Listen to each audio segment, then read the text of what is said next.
Chapter 13. The stairs groaned. We sounded like stampeding elephants to me. My heart stopped. I couldn't breathe. We all froze and glanced back up toward the hall.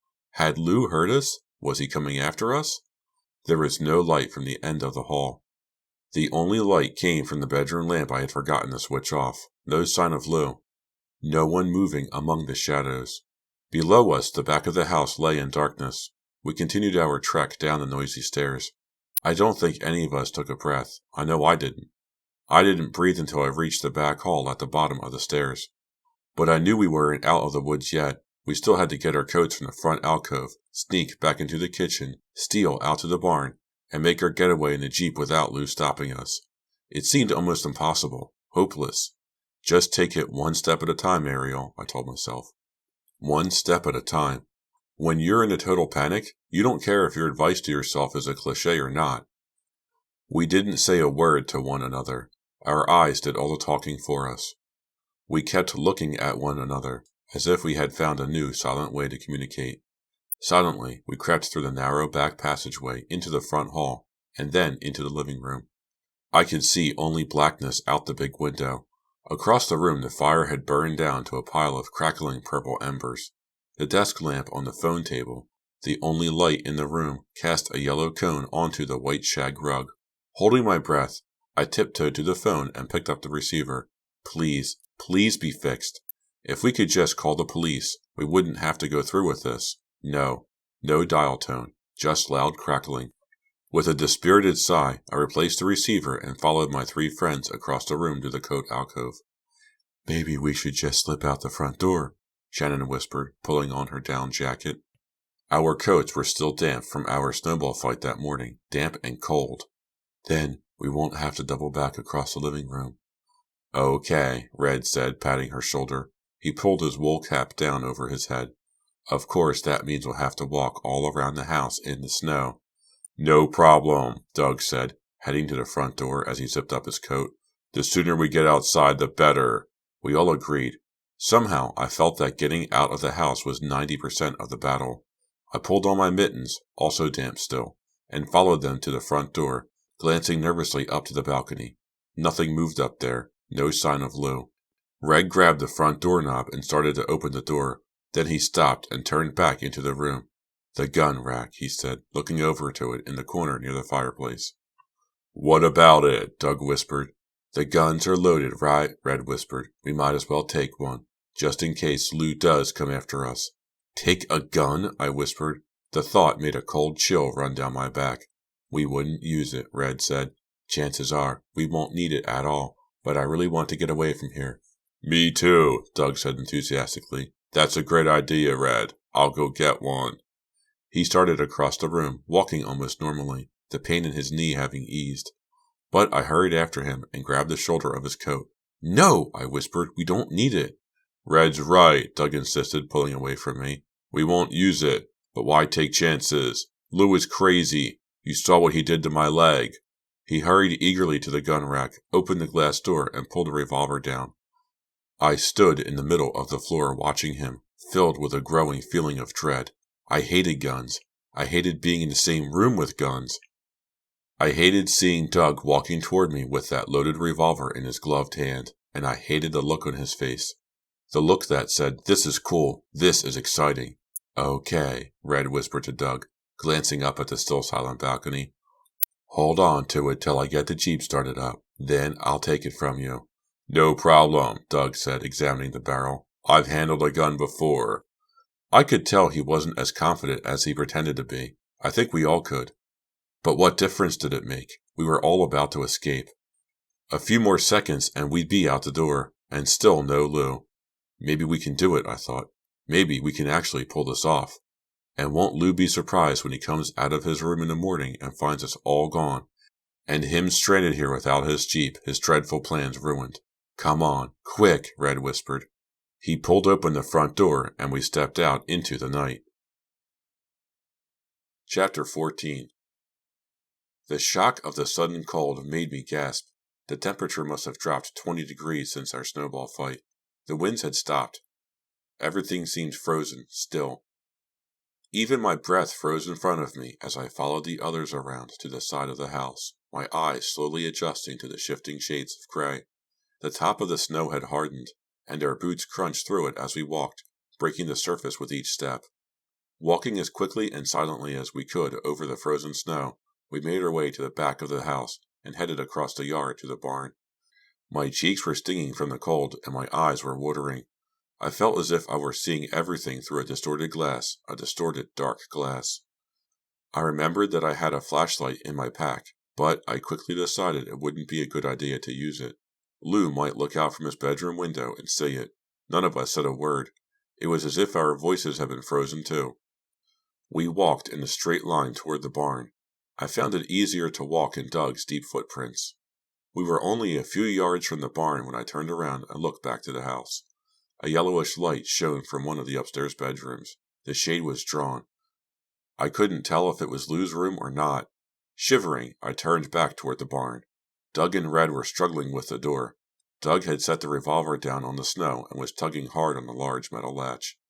Red was trying to pry the door open with his gloved hands. "It's frozen stock," Doug whispered.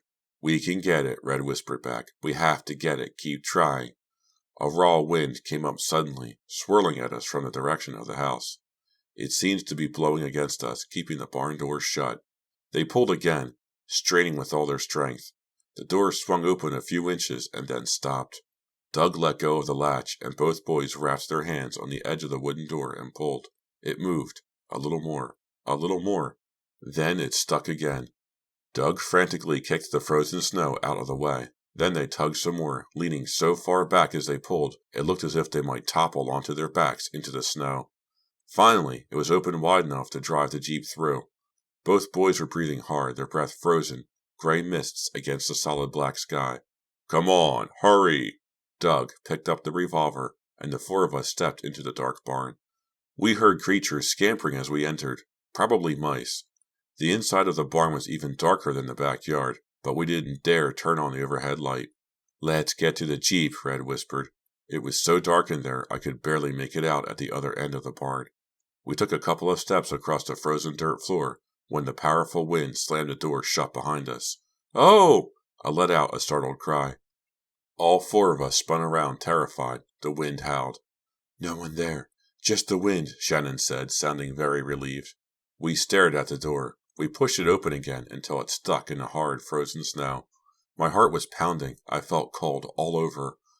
I don't think I ever knew what chilled to the bone meant until that moment. "Maybe we should turn on the light," Shannon whispered. "No need," Red said, leading the way through the dark barn. "I have the keys in my hand. I can start the Jeep in the dark." Behind us, the wind blew hard against the open barn door. I stepped up close to Doug, close enough to see that even he looked scared.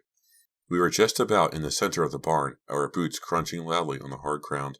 Something fluttered above our heads. "A bat?" I whispered to Doug. "It isn't a butterfly," he cracked. "Come on, let's pile into the Jeep and bomb out of here," I cried, straining to see what was fluttering above us. When I moved my eyes back down, I saw a figure looming just in front of us.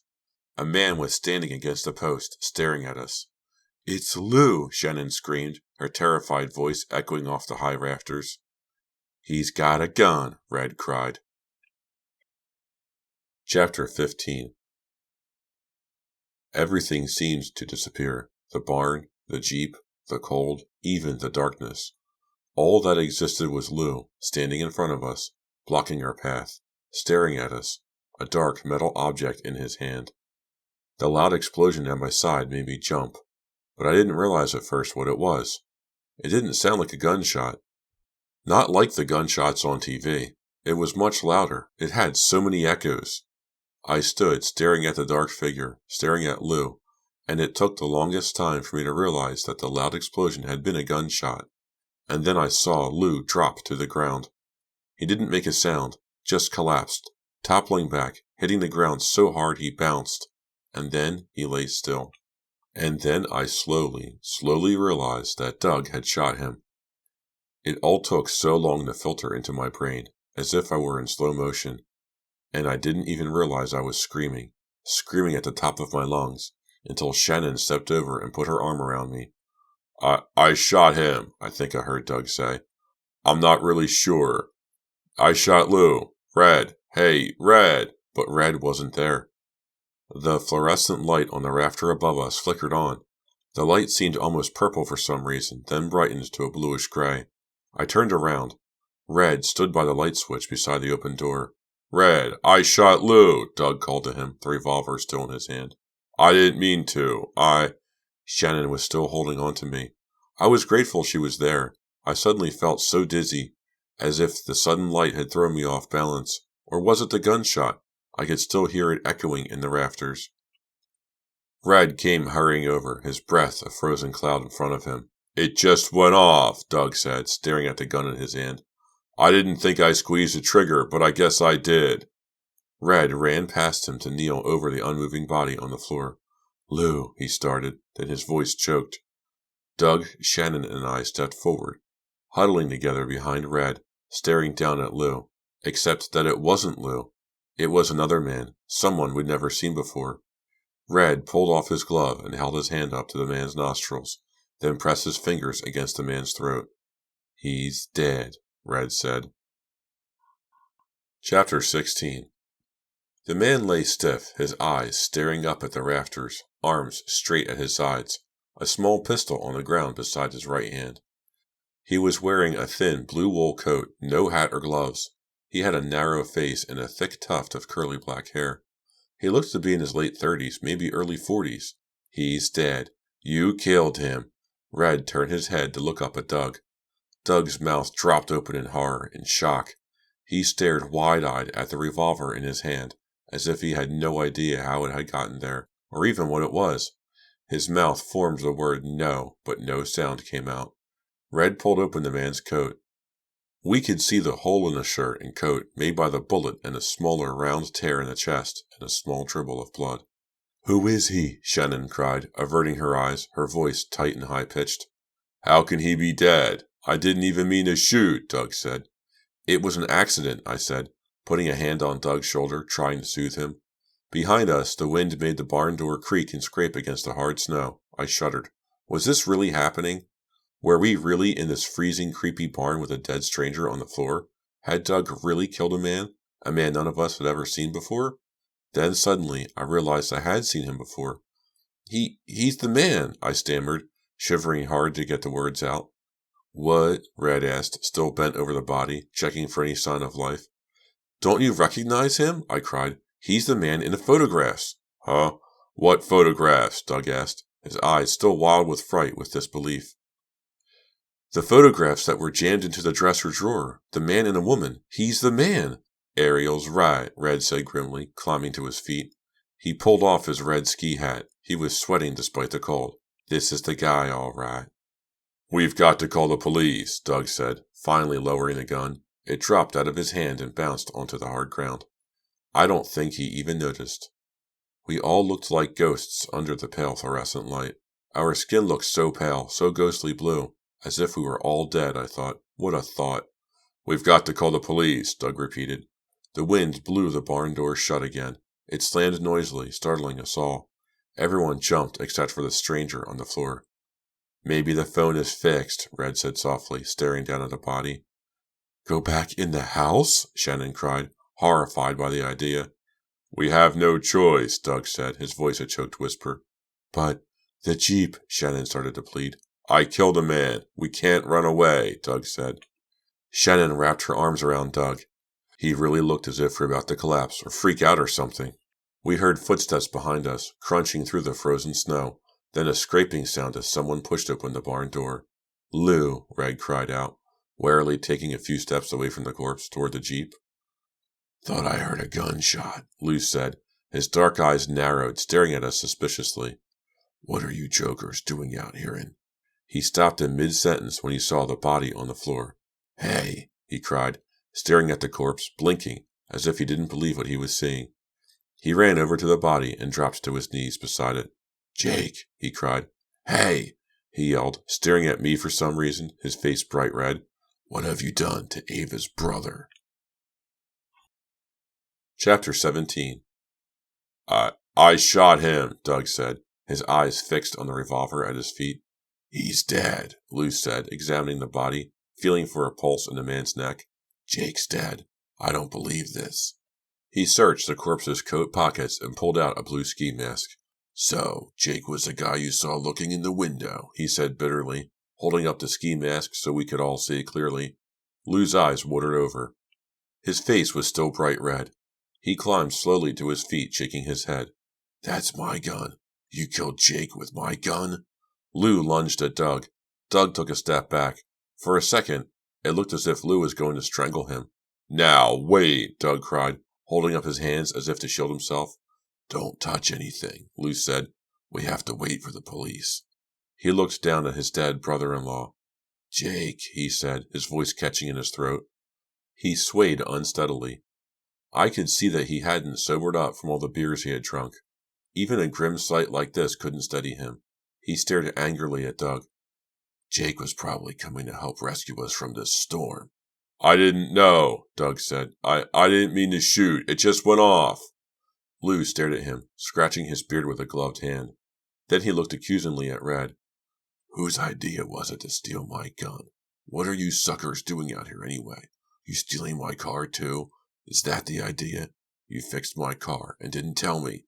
Then you take my gun and my car and leave me and Ava trapped here with a corpse?" "Now, wait a minute, Lou," Red started. But Lou raised his hand to shut Red up. "Put a rag in it, carrot head," he said menacingly. "I can take you. Easy." Red quickly looked away, trying to avoid a fight. "I can't believe I let you murderers into my house," Lou cried, cursing and kicking at the wooden post Jake had been leaning against. "We're not murderers. This was an accident," I said, hoping that maybe we could calm Lou down before he went berserk or something. "Sneaking out in the middle of the night to steal my Jeep was an accident," Lou screamed, turning his rage on me. "We have to call the police," I said. "On what phone?" Lou snapped. "Then we have to go to the police," I said. "No way," Lou growled. "No way we could make it tonight. The roads have to be sheer ice covered with snow. We'd all end up dead in a ditch somewhere." He looked down sadly at Ava's brother, Jake. "I'm really sorry," Doug said quietly. "I didn't mean to pull the trigger. I didn't even know I had pulled it." "We'll go to the police first thing in the morning," Lou said, ignoring Doug. "Get back in the house. Now. All of you." "Please. It was an accident," I cried. He was making me so frightened. He looked so angry. Lou glared at me. "Red," he said, "give me a hand with Jake. We'll bring him into the house. Down to the cellar. Then I've got to tell Ava her brother is dead." Red looked sick, but he grasped Jake's body under the shoulders. Lou grabbed the ankles. They started to carry it from the barn, struggling under the weight. Jake wasn't very big, but all corpses are heavy, I had read. "Doug, give us a hand," Red called from the barn doorway. But Doug didn't even hear him. He stood staring at the floor, at the spot where Jake had fallen. Finally, Shannon took Doug's arm and led him to the house. I turned off the light and shoved the barn door shut behind me, and, lowering my head against the powerful wind, pressed forward across the dark yard to the kitchen door. The sprawling house rose in front of me like a prison. We had come so close to getting away. Just a few more yards, and we would have been safely inside the Jeep. Just a few more minutes, and we would have been out on the road, on our way to the nearest town, to help, to a phone, on our way home. But now, who knew what would happen now? Doug had shot a total stranger. Lou had caught us sneaking out, about to steal his only vehicle. If only we could reach the police tonight, I thought, trying to shiver off the cold as I stepped into the warm kitchen. "What's he going to do with us?" Shannon asked, gripping the arm of my coat. "I don't know," I said quietly. I'm so scared. I feel like we'll never get home." Shannon started to tremble. "Come on," I said, guiding her gently. "We'll go up to my room." The cellar door was open, and we could hear Lou and Red downstairs, struggling with Jake's body. Lou was screaming and cursing. "I'm frightened too," I said. "We just have to keep out of Lou's way until we can tell our story to the police." "What will they do to me?" Doug asked, his face red from the cold. "It was an accident, Doug," I told him. "You didn't deliberately kill Jake. It was a terrible accident. The police will understand." "They will?" He looked at me hopefully. "Of course," I said. I didn't really know how the police would react to our story, but I didn't see any reason to get Doug any more upset. We left our boots by the kitchen door, and carrying our coats, walked up the back stairs to my room. Here we are again, I said, heaving my coat onto the floor in the corner and gloomily flopping down on the bed. Doug and Shannon sat down on the rug in front of the radiator, which hissed and spit as it heated the room. We didn't say anything. What was there to say? Doug rested his arms on his knees, leaned forward, and buried his head. He didn't look up until Red came into the room, his features drawn, his expression frightened. Red reached down and put a hand on Doug's shoulder. Hey, listen, man, you're not in this alone, you know. Doug didn't respond. Red sat down on the edge of the bed near my feet. This is all my fault, Red said. Come on, Red, I started. No, it's true, he insisted. I'm the one who told Doug to get the gun, and I'm going to tell the police that. We share the blame. Doug never would have pulled the trigger if I... His voice trailed off. His lower lip trembled. Red struggled to keep control. What was that guy Jake doing in the barn? Shannon asked so loudly it startled us. She was trembling all over. I wrapped the quilt around her. Good question, Red said thoughtfully. I mean, if he was the guy in the blue ski mask, why didn't he just come into the house? Why did he poke around outside and then hang out for hours in the barn? And how did he get here if the roads are all closed? More good questions. None of us had any answers. And why was he carrying a gun? Doug asked, raking a hand nervously through his curly black hair. Maybe we scared him, Red said, after thinking about it a while. Maybe he thought we were thieves or something. Which we were, Doug said glumly. Lou is the only thief here, Red insisted. I'm going to tell the police tomorrow. I'm going to tell them that I overheard him plotting with Ava. Where is Ava? I asked. In her room, Red replied. Lou went to tell her about her brother. I heard her crying as I passed their room. Doug uttered a loud cry of anger, of frustration. It was an accident, really. I didn't mean to pull the trigger. Shannon moved over and tried to comfort Doug. I turned to Red.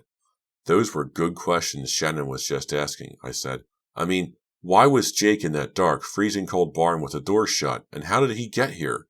Red shrugged. Other questions started to come to my mind. The whole scene in the barn had happened so quickly. It had been so dark, and then the shot was fired, and we were all so horrified by what had happened, and then the corpses being carried away, and none of us had had a second to think about it clearly, to question what we had done, what we had been through. What are you thinking about, Ariel? Red asked softly. I want to go look at Jake, I said. Huh? His expression turned to surprise. You want to go downstairs and look at a dead body? Why? Ariel wants to be a doctor, Shannon told him. Dead bodies don't gross her out like they do normal people. She had her arm around Doug's shoulder. She pressed her face against his, holding him tight, trying to comfort him. It all happened so quickly, I said. So? Well, I just want to look at it, Red. I mean, why was there so little blood? Blood? There was a little bit of blood, Doug said sadly. But it was just a trickle, I said. Hey, you're right, Shannon agreed. Maybe it was because it was so cold, Red said. I mean, maybe his blood froze or something. I don't know. Maybe, I said seriously. Anyway, I'd like to examine the body. Where did you leave it? Don't go down there, Red said, grabbing my arm. Please, it'll only upset you. We have to try to keep it together till the police come. I started to argue with him, but Lou poked his head in the door. Well, you all look nice and cozy in here, he said bitterly. Don't anybody move till morning. I'll be right down the hall, and I'll be listening. He pulled the door shut. Soon after, we tried to sleep a bit, the four of us in our clothes, sprawled about the room. I lay on the bed, wide awake, thinking about the corpse, thinking about the gunshot, about the blood. I had so many questions. I slept a little, but the questions kept waking me up. I knew what I had to do. I had to go see the body. I looked at my watch. It was a little after 6 a.m. Silently, I pulled on my sneakers. I stopped at the bedroom door and listened in the darkness to make sure no one else was up. 2 lamps were on in the living room, but, peering over the balcony railing, I could see that the room wasn't occupied. In the hall, I had heard Lou and Ava talking in their room. Outside, the wind continued to howl. I heard the barn door slam shut. I guess I hadn't closed it very well. The coast was clear. I took a deep breath. Then I crept down the dark stairs and headed for the cellar.